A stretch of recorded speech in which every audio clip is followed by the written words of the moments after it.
后来乡亲啊，有够热！这个气象局针对花莲发布到高温红色的灯号，可能连3天拢会出现到38度以上的高温。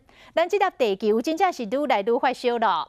美国国家海洋甲大气管理局上新的研究，今年的5月，地球平均的温度创下到140年来上高温的纪录。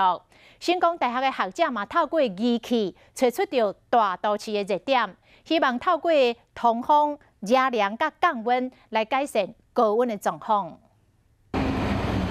中昼之前气温就已经到35度，日头愈来愈美，今日路面倒位较凉，就去倒位味。太平洋高压的影响，全台湾都出翕的。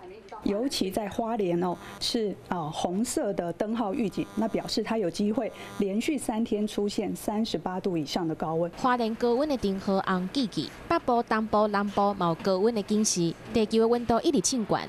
根据美国国家海洋和大气管理局上新的地球体检报告显示，今年5月地球平均的温度已经来到15.75度，是140年来上悬的。美东跟欧洲地区其实并没有那么的热，那主要最热的地方是亚洲。和地球降温已经变成是全球的课题。新大建筑系教授马里都会区安装者温湿度监测器，要找热点。